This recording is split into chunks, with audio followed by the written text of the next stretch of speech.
Bienvenue à tous dans ce moment de partage et de réflexion autour de la Bible. Aujourd'hui, nous allons parler du thème « Faire l'impensable ». Le texte biblique qui nous est proposé, « Mais il était blessé pour nos péchés, brisé pour nos iniquités. Le châtiment qui nous donne la paix est tombé sur lui, et c'est par ses meurtrissures que nous sommes guéris. » Avant d'aller plus loin, je vais vous inviter à incliner la tête et à prier avec moi. Notre Père, notre Dieu, nous te remercions pour tes grâces et tes bénédictions. Merci pour ce moment de partage et de réflexion que tu nous permets d'avoir. Aide-nous, Seigneur, à bien comprendre ce que toi tu as à nous dire.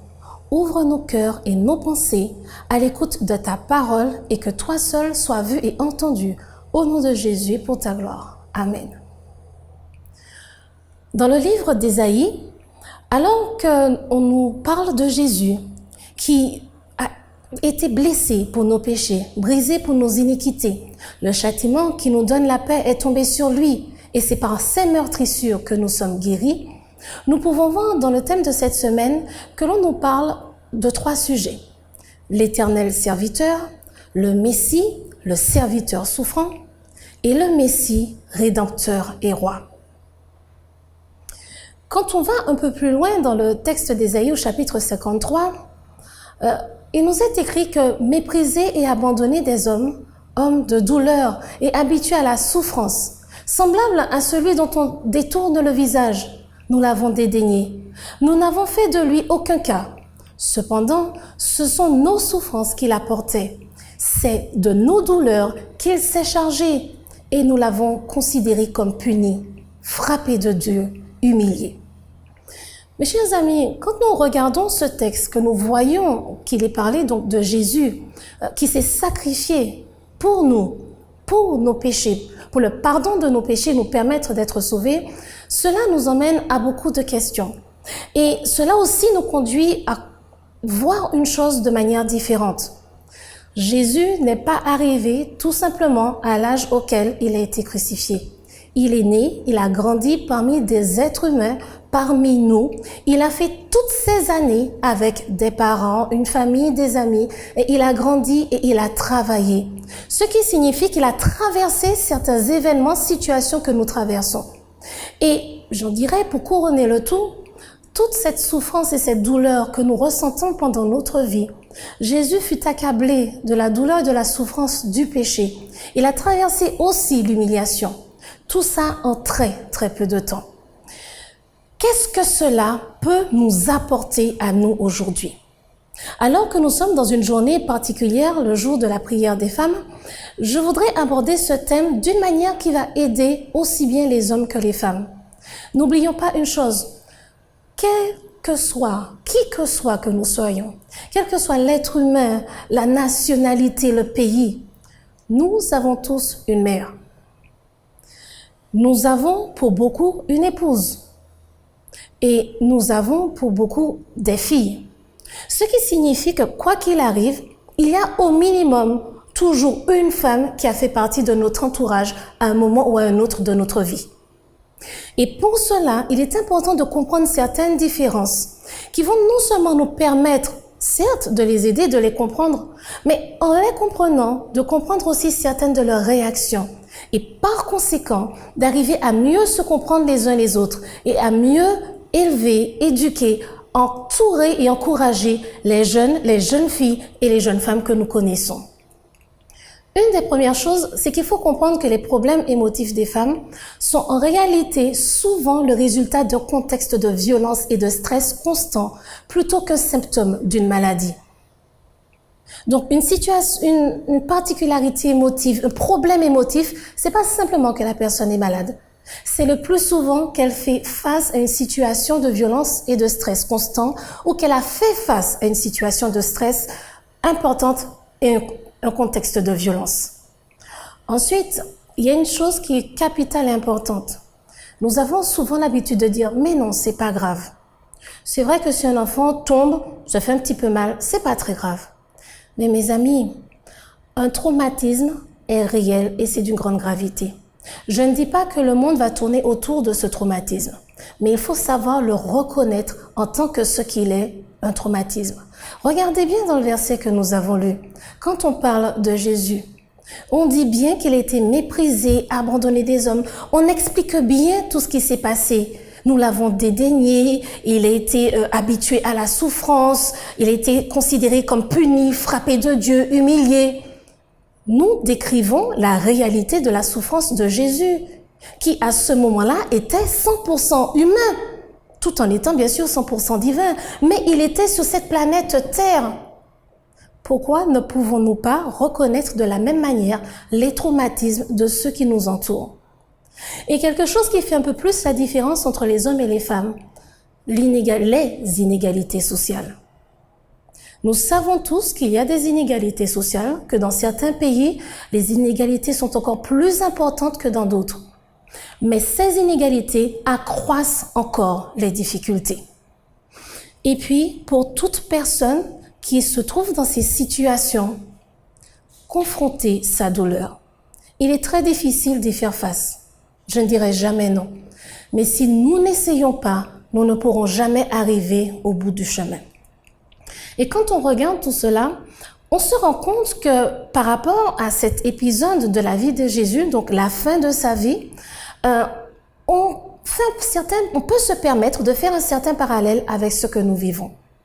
Les femmes ont des réactions aux souvenirs de mauvais traitements des réactions assez particulières. Elles développent certains mécanismes de défense, certains sont retrouvés chez les hommes, mais ces mécanismes sont plus accrus chez les femmes, beaucoup plus présents. Les cauchemars, perturbations du sommeil, la dissociation, la dépression, l'humiliation, la colère, la haine de soi. Malheureusement, après avoir traversé certains traumatismes, les femmes se détestent elles-mêmes, alors qu'elles ne sont pas responsables. Et encore à plus forte raison face aux enfants, elles ne sont pas responsables de ces traumatismes. Ensuite, quand elles essaient de s'en sortir, il y a souvent un sentiment d'isolation qui se crée, puisqu'on essaie de trouver une place, on essaie de voir comment on gère la situation. Et souvent, on va s'écarter de certaines personnes ou de certains événements, de certains contextes, parce que quoi qu'il arrive, on a encore une certaine crainte et on ne sait pas de toutes les manières comment le gérer. Et aussi, très souvent, elles se culpabilisent. Nous savons que la culpabilité, ce sentiment en effet d'avoir commis quelque chose de mal, c'est quelque chose que l'on retrouve face à Jésus. Pour que Jésus me pardonne mes péchés, pour que Dieu me pardonne mes péchés, je dois, oui, les reconnaître. Donc, arriver à ce sentiment de culpabilité dans le sens où je reconnais ce que j'ai fait de mal pour le présenter à Dieu, demander pardon et qu'il puisse me laver, me purifier et que j'avance. Mais dans le contexte de mauvais traitement, ce sentiment de culpabilité qui est développé en tant que mécanisme de défense est injustifié. Je précise bien, dans le contexte des mauvais traitements, ce mécanisme de défense de culpabilité est injustifié. Et quand nous regardons tout cela, nous voyons que Jésus aussi a fait face à cela à la fin. Il a été blessé pour nos péchés, brisé pour nos iniquités. Le châtiment qui nous donne la paix est tombé sur lui et c'est par ses meurtrissures que nous sommes guéris. Il nous faut comprendre que nous avons besoin de beaucoup de temps pour guérir de ces blessures, guérir de ces meurtrissures. Jésus a traversé cela, puis il a été crucifié. Sa vie n'avait pas le même objectif que notre vie parce que lui, son sacrifice et sa résurrection nous permet d'avoir la vie éternelle. Donc, nous ne pouvons pas comparer en aucune manière, en aucun point, la fin de vie de Jésus dans le sens de dire que oui, mais Jésus a souffert après. Non. Il fallait qu'il passe par là pour que je sois sauvé, pour que vous soyez sauvés, pour que nous soyons sauvés. Seulement, nous pouvons comprendre que ces sentiments que nous ressentons sur une longueur, Jésus a tout pris sur son dos. Et il sait donc, par conséquent, à quel point c'est douloureux, à quel point ça fait mal et que cela demande du temps et très souvent beaucoup de temps avant de guérir. Et il sait aussi que malheureusement, très souvent, il faut que l'on se sente mal avant de se sentir enfin mieux, de se sentir enfin libéré, délivré.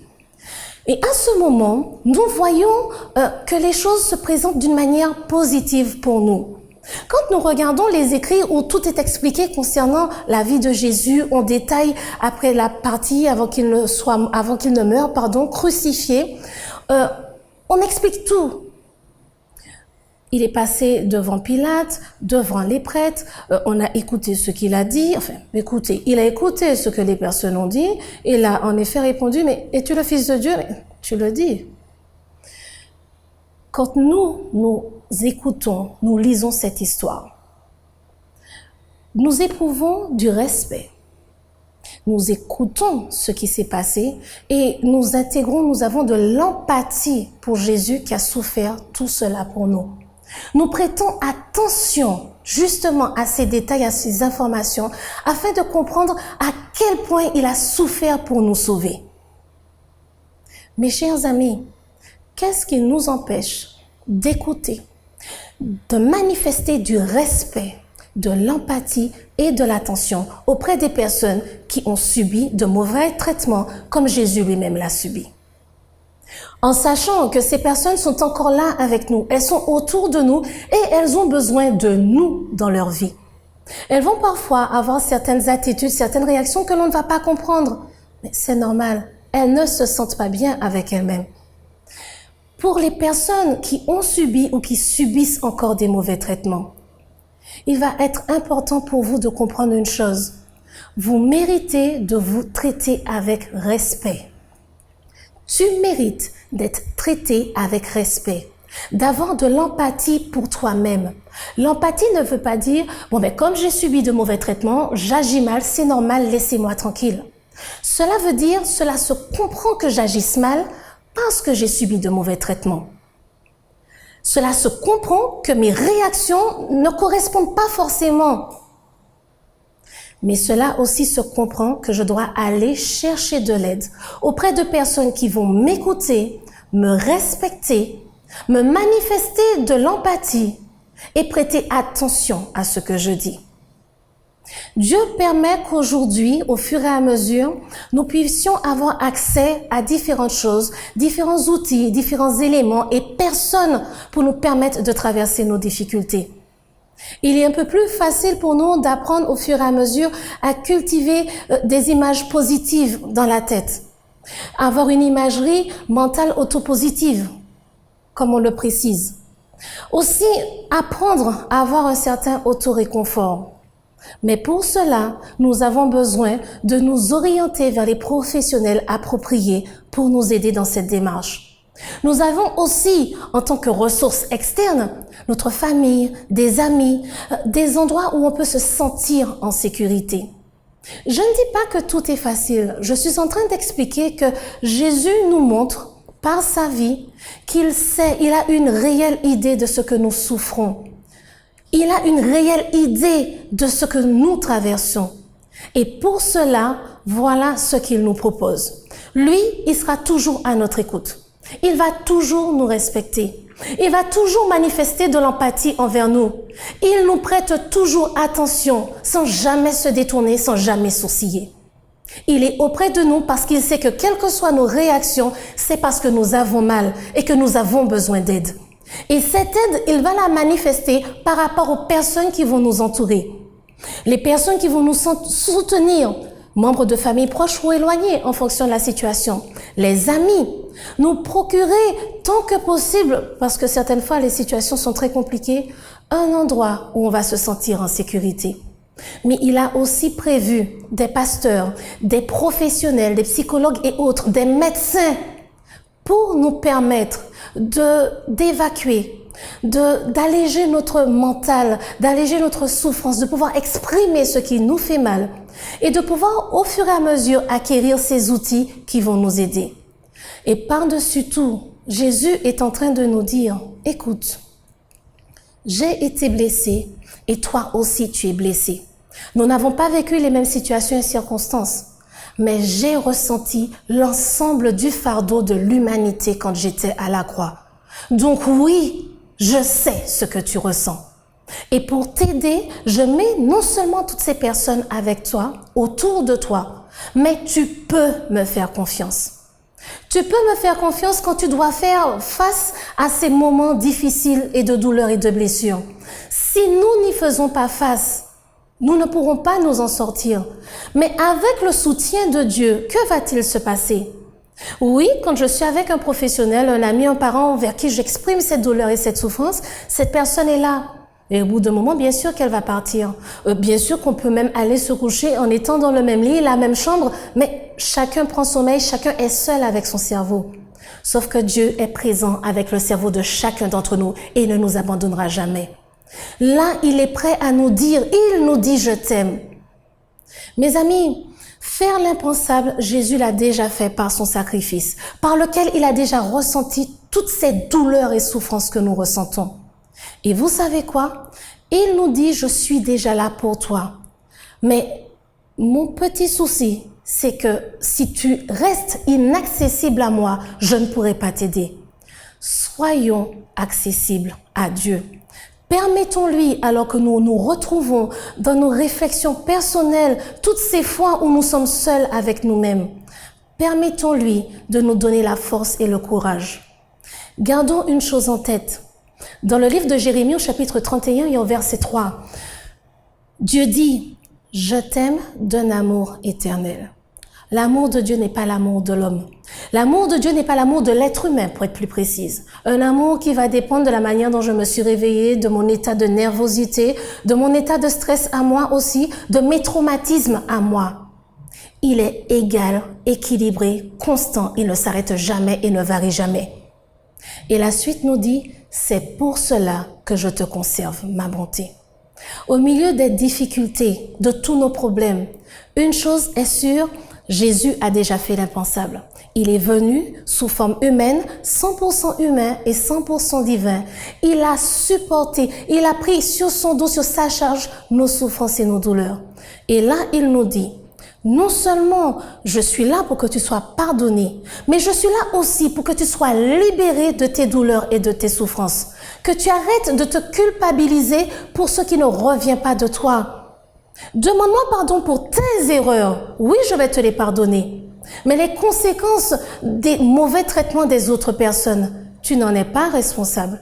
Mais si tu viens à moi, je vais t'aider à pouvoir te libérer de cette culpabilité qui, dans ce contexte-là, est mal placée et te permettre d'avancer parce que je te conserve ma bonté. Avec moi, tu verras qu'est-ce qu'est le véritable amour. En discutant avec moi, en échangeant, en me faisant part de tes douleurs, de tes souffrances et de tes joies, autrement dit, en me priant. Pas seulement à genoux, mais quand tu es en voiture, quand tu marches, quand tu fais la vaisselle, à manger, du shopping, peu importe. Exprime-moi ce qu'il y a au fond de toi. Je suis toujours là, les oreilles grandes ouvertes à écouter ta prière. Nous sommes inaccessibles à Dieu si nous ne lui permettons pas de venir à nous. Si nous ne permettons pas au sacrifice de Jésus de nous être utile, de nous donner force et courage dont nous avons besoin afin d'avancer. Et par-dessus tout, de nous donner la paix. Tous les événements qui arrivent produisent une sensation de terreur, de frayeur, de perturbation dans notre tête. Et nous avons énormément de mal à avoir la véritable paix. C'est ce qu'il est écrit dans le livre d'Ésaïe au chapitre 53. Le châtiment qui nous donne la paix est tombé sur lui. Ce qui te donne la paix, Jésus, a déjà versé son sang pour cela. Il a déjà tout fait pour que tes meurtrissures soient guéries. Aujourd'hui, fais le choix, prends la décision de oui, confronter ta douleur, confronter ta souffrance, en sachant que tu ne seras jamais seul. Face à ta famille, face aux professionnels qui vont t'aider, à l'entourage, le pasteur et autres, Jésus sera là, du lever au coucher du soleil, quand tu prendras sommeil et quand tu te réveilleras. Mais il a besoin que tu fasses ta part. Si tu ne fais pas ta part pour extérioriser ce qui te fait du mal, oui, tu auras énormément de mal avec tes cauchemars. Oui, tu auras de la nervosité, de la fatigue et toutes ces perturbations de sommeil et tout ce dont nous avons parlé au début. Parce qu'il est nécessaire que tu l'extériorises. Dieu n'attend que toi pour t'accompagner dans cette démarche. Que nous soyons hommes, femmes, jeunes, plus âgés, Mes chers amis, Dieu est présent pour chacun d'entre nous. Il est déjà là, il ne nous demande qu'une chose, lui permettre d'agir dans notre vie. Mais pour cela, nous avons un pas à faire. Ouvre-toi, extériorise-toi, va trouver l'aide que Dieu a déjà préparée pour toi. Et tu pourras enfin ressentir cette paix que par ces meurtrissures, il te donne et par lesquelles tu vas enfin pouvoir être guéri. Prions ensemble. Seigneur, merci pour ta grâce. Merci pour ta parole. Merci pour toutes tes bénédictions dans notre vie. Aujourd'hui, une fois de plus, tu nous montres comment l'impensable que Jésus a fait nous permet de pouvoir être soulagés, guéris, de pouvoir nous relever et avancer avec toi jusque dans l'éternité. Oui, pour cela, nous avons besoin de faire un pas vers toi et un pas pour extérioriser, pour faire face à ces douleurs. Mais tu nous le répètes, tu nous aimes d'un amour éternel et c'est pour cela que tu nous conserves à jamais ta bonté. Seigneur, aide-nous à prendre cette promesse, à la graver dans nos cœurs, afin qu'elle nous permette d'avancer sur cette voie sur laquelle tu ne nous abandonneras jamais parce que tu l'as déjà préparée afin que nous soyons guéris. Que ta paix et ta grâce, une fois de plus, soient avec nous. Au nom de Jésus, ton Fils, et pour ta gloire. Amen. Chers amis, n'oublions pas, je t'aime d'un amour éternel. C'est pour cela que je te conserve ma bonté. Jésus a fait l'impensable.